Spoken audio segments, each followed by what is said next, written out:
I'm Liz Faublas, and this is Currents Week in Review. Tonight, America's bishops are answering the White House, telling President Obama his new rule to limit freedom of religion is worse than his old one.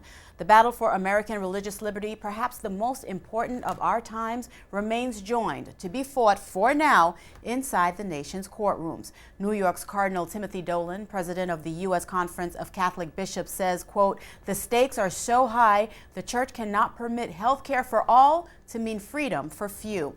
The cardinal promises the church cannot now abandon her people and just watch them to be forced to violate their consciences.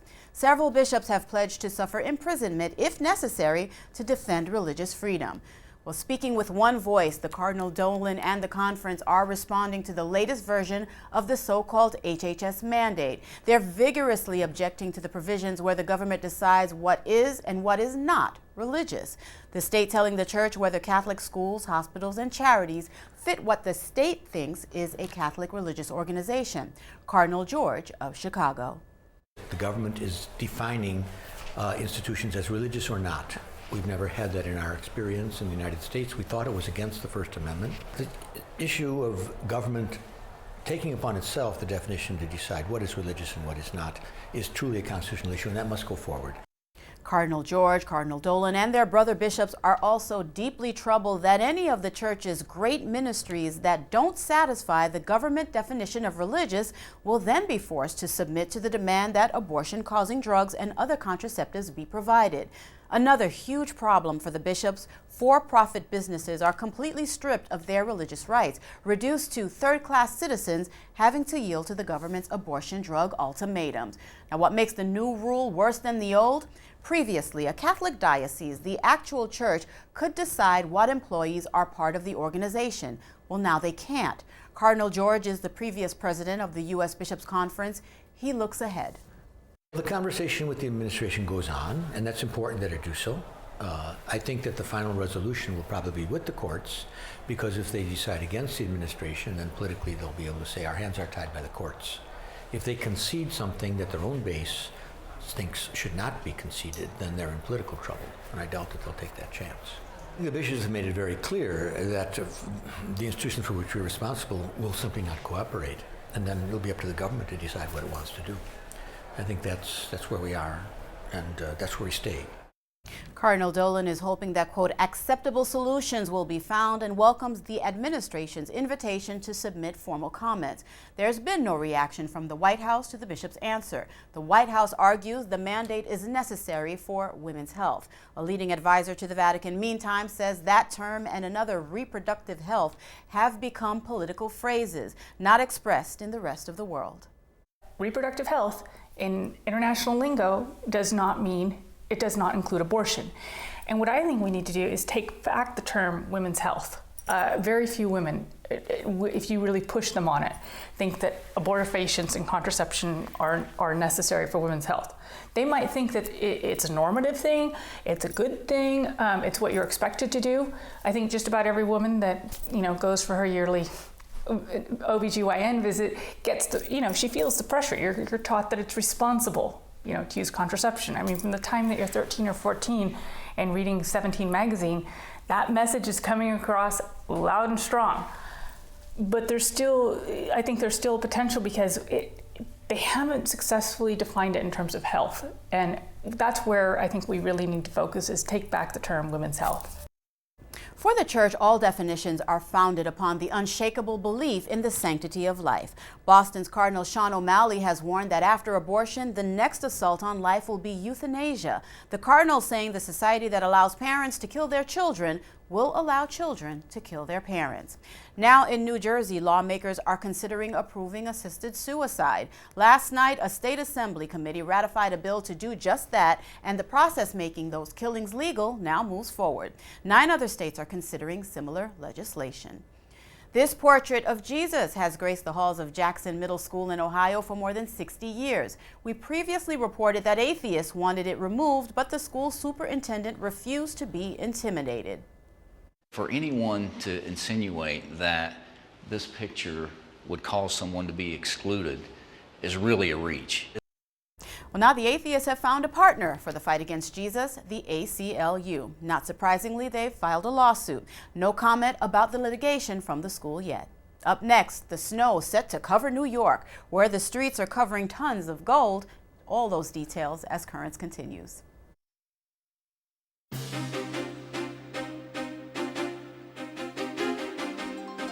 Welcome back. We've been watching this week as it has grown larger. The blizzard of 13. Now, it hasn't hit us yet, but it's still being predicted. This is what the storm looks like from the satellite, and it does look like an awful lot like the track of Hurricane Sandy. The new storm, actually two storms combining into one giant, is sweeping in from the south and west. A rain-snow mix is forecast to continue until later tonight. Then heavy snows up to an inch an hour and 50-mile-an-hour winds are expected. 10 to 14 inches are predicted for the city. Meantime, we're going to escape something much more serious than snow. An asteroid strike by a rock about half the size of a football field. The asteroid will pass us next week, thousands of miles away, but it will be closer to Earth than some satellites. The scientists at NASA say no Earth impact is possible, but if it did hit, the world would survive. The region where it struck, however, would be a mess.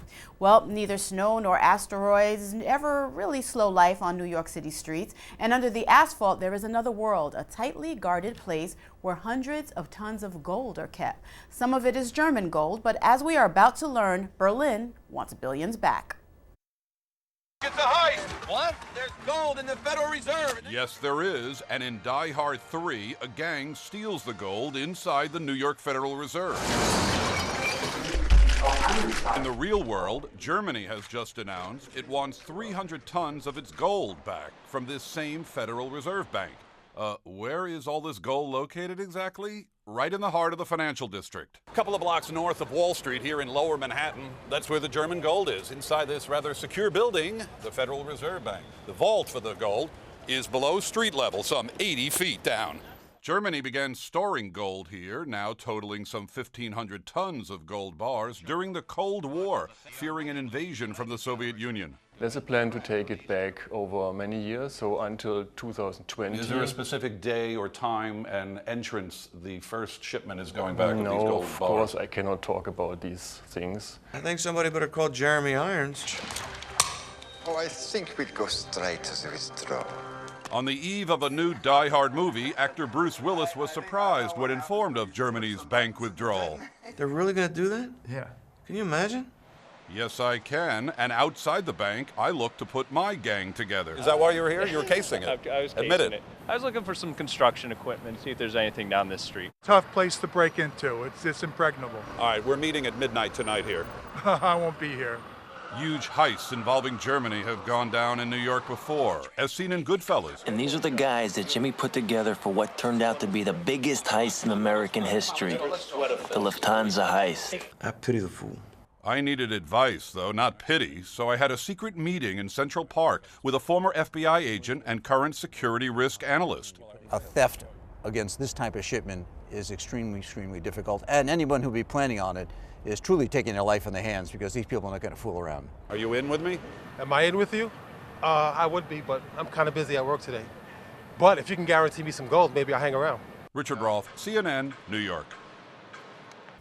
Up next, our Bishop of Brooklyn on spirituality and my work with the students at St. John's as Currents continues. The revolution and turmoil roiling the Middle East has been the focus of much of our coverage this week. One of the top stories, the assassination of a leading opponent of radical Muslim rule in Tunisia. Today, tens of thousands turned out for the funeral of Chokri Belaid in the capital of Tunis. Soldiers lined the streets and there were some clashes with tear gas being fired into the crowds. Most of the mourners are angry with the government, blaming the Islamists for spreading violence in Tunisia, intending to grab more power. Tunisia is where the so-called Arab Spring started more than 2 years ago. It has become the Islamist winter.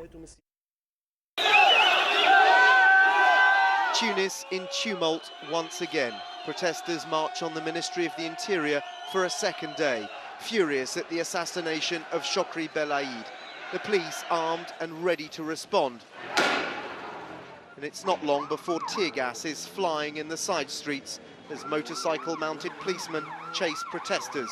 In plain clothes, their faces hidden, the police go from door to catch those who've been on the streets.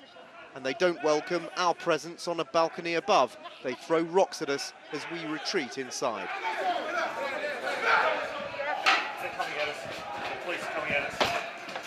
Later, I go back onto the streets filming on my cell phone. There you go. Just as I thought it was calming down, tear gas canisters right back here. They're shooting again. I'm going to get out of it. It didn't take long for the gas to begin clearing the crowds, including me.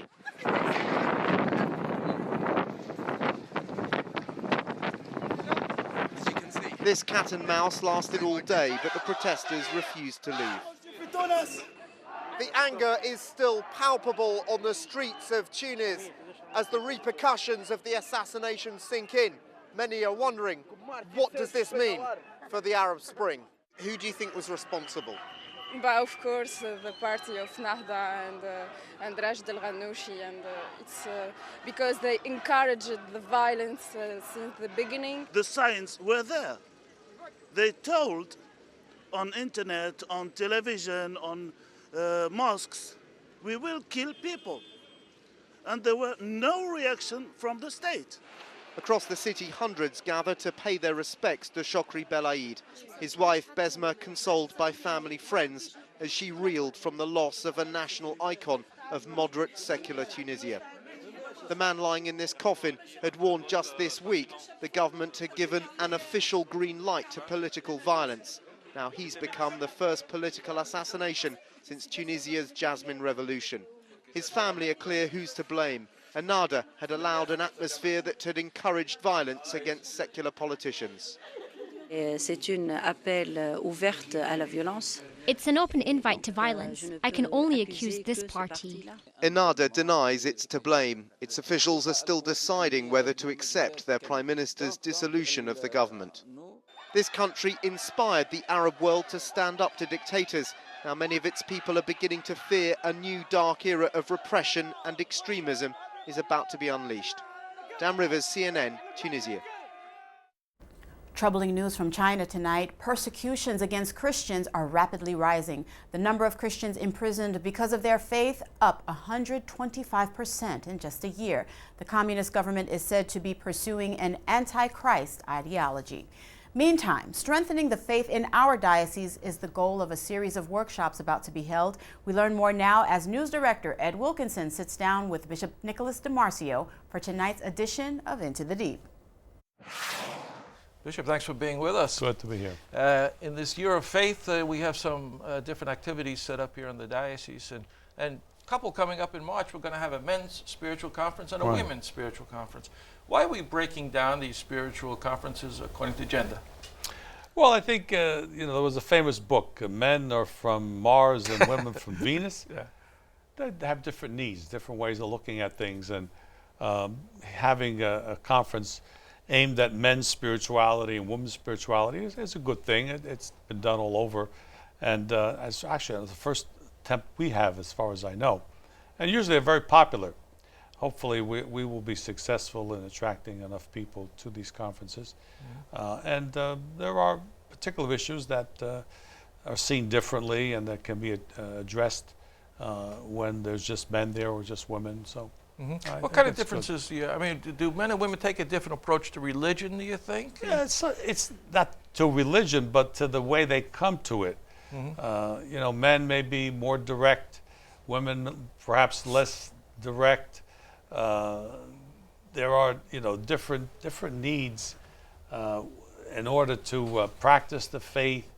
So I do think there are differences that are real, and that can be addressed if you're just looking at the one sex people in the congregation. So if you're talking to a group of men, you would talk differently, you think, than you would talk to a group of women? Well, on the issue. It may be the same issue, but you might approach it differently. Sometimes, people look up on the altar and they see so many women on the altar, and some people are saying there's been like a feminization of the church. You see a lot more women involved in the church than we see men. Well, some people say there's not enough women. Well, that's true. But if you were to be honest and you look at the Sunday liturgy, well, you look priests, at the congregation too. They see more women than men. Yeah, it's always been the case. Well, so as long as women are taking their proper role, they are Eucharistic ministers, if they're lectors, the servers, girls and boys are mixed. So I don't think it's a feminization. I think it's just the reality of who's present and who's taking roles. Yeah. For some, they'd like the priest to be a woman, but that's not our teaching. That this is not the way the Lord established the church and the apostolic succession and who was chosen. So I think there's a proper balance right now. Yeah. In my own parish, there's been a discussion about where have all the men gone, and the priests have actually preached from the altar about that, and we've been talking about how do we attract more men to come to church. Do you have any ideas on this? What well, we can I do? think the conference we're aiming at is one of those things, to look at where men are at, what their issues are, how they can be attracted to practice their faith from a masculine point of view, that it's a different way of living their faith than a woman might follow. So that's what we're aiming at, trying to attract men. In the past we had men's societies and women's societies with probably good reason. There's a comfort level when they're together. There's nothing wrong with that. But again, the bottom line is, families are where the faith is lived, men and women, with children. That's important also to emphasize. Yeah, we had that recently we had that Latin liturgy here in the diocese, the Tridentine Rite, and somebody came up to me after Mass and said, "There are more men here. Look at all of the men in church." Have you ever seen that? Or I haven't noticed that. Usually, in the liturgies I've seen, the Tridentine is men and women, but that might be a case. I don't know. Yeah, was that pretty well received? Yeah, I think it was. It was a good attendance. I don't know where people came from. They might not all be from the diocese, but we do have it available in the diocese every Sunday in 2 different locations, one in Brooklyn, one in Queens. And at these men and women's conferences, I believe it's March 2nd and March 9th, you'll be there, and I think you'll be celebrating the Mass, right, at each one. Okay. Bishop, thanks so much for being here with us. Well, yesterday I was with students at St. John's University. It's my alma mater, and I'm a member of the university's coach program, and it's really a great way to give back. Along with several other leaders in business, we were there to prepare the students for the work world they're about to join, and to do that, we conducted a mock interview program. This evening we're hosting a mock interview night for our students, the purpose of which is to provide them with an opportunity to practice their interview skills. As with any skill development, it's key that you be able to practice, receive feedback, and then continue that loop in order to perfect your performance. One of the reasons why I'm here, the resident life here at St. John's is requiring that for the resident assistant applicants that we come to one of these mock interview sessions to kind of enhance, our abilities and our skill sets to further, our ability to be an RA. So that's one of the reasons why I'm here as well. We are judging the students on criteria to say, how are they dressed? Do they dress appropriately? How do they respond to simple questions like, tell me about yourself? What are your strengths and weaknesses? We're evaluating, do they know themselves well, and how will they respond in an interview setting? I think overall, I think our main purpose here is sharing our knowledge and helping them jumpstart their careers. I think that's our biggest purpose here in giving back to the community. I think overall, not just as myself, but with my company, with Target, it's really sharing the knowledge and helping the students develop into their careers that they wish to intake after graduation. The most important thing for me to come to this event is for me to basically learn how to, not necessarily per se what to do in an interview, but exactly what interviewers are looking for in today's economy. Because as years progress, attributes change, what they're looking for changes. So hopefully today's event will help me when I graduate, because I am a senior, help me to be more prepared when I go out there in the so-called real world. The unemployment rate for millennials, which are young adults between the ages of 18 and 29, rose to 13.1% last month, and that's up from 11.5% the previous month. Now, the overall unemployment number rose to 7.9%, but the jump for millennials was much sharper. With numbers that troubling, it's easy to see why preparing and arming yourself with sharp interview skills here at St. John's will definitely prepare you for a very challenging job market. I'm a graduate of St. John's. When I came here, they didn't have these type of things. And having been in the business world a number of years, interviewing, you get hired or not hired because of a decent interview. Each student has strengths that they don't necessarily, they don't talk about enough, whether it's having a part-time job or starting with nothing. If they're successful coming from nothing to come to St. John's and graduate, they can come to in a business environment and be successful as well. So I think a lot of kids are embarrassed about their story when in fact it's a spectacular story and they just need to tell it correctly. Actually, we go back for a round 2 for a practice to improve on what we've just done. And I'm going to take this and go to my real interview next Thursday. And I'm going to take everything that he taught me and come with the confidence that I need to do a successful job. We have seen that thanks to events like this and thanks to practice interviews, students feel more comfortable in the interview, and then they are representing St. John's well, and they're getting the job. And I should mention, while the coach program really does help, today for students graduating into a recession, times can be pretty tough. These young workers are expected to make 10% less than they might otherwise, and those salary numbers are after 10 years of work. By the way, COACH stands for Count on Alumni for Career Help, and they certainly can. Up next, the Pope's Rock and Roll Band as Currents continues. During this week and again on this broadcast, we've been reporting on the Year of Faith, Pope Benedict's initiative to strengthen the new evangelization. Now we're about to see an exhibit, which is an inspiration for the Holy Father's work. A unique art exhibit brings together for the very first time 40 paintings from all over the globe that are based on the life of St. Peter. The Vatican is hoping the works featuring the first pope can be an inspiration for the Year of Faith. Peter is a man with whom anyone can identify with, believers or non-believers. Peter was enthused in recognizing Jesus as the Son of God before others, but he was weak by denying him during the most critical time of the Master's life.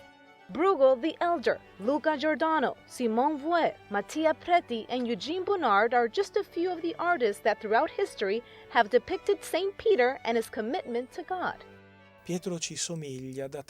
Peter resembles us in many ways, so we thought to explain what is faith. During the Year of Faith, we did not want an abstract definition. Instead, we present a concrete example, a fascinating adventure which remains so today. The exhibition brings together 40 works of art that range from the 4th to the 19th century, from Russian iconography to the use of 3 dimensions during the Renaissance, or even the light and dark contrast from Baroque art. Other works like art and film are also highlighted.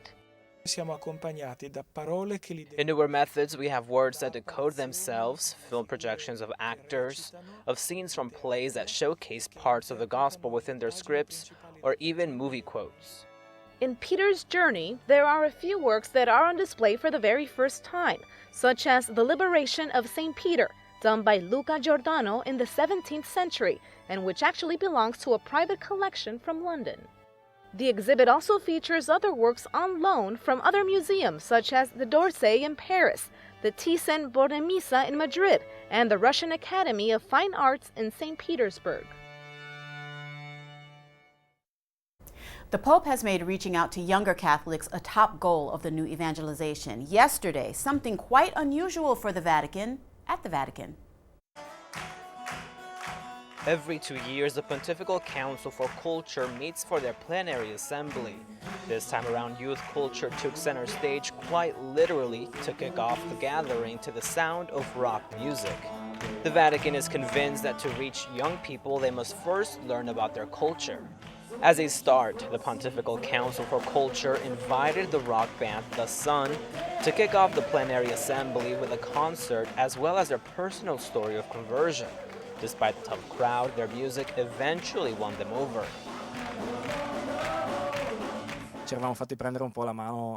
We had let ourselves get carried away by the excesses of a musician's life, so alcohol, drugs, women, and at the end of that tour, when we returned home, we were empty inside.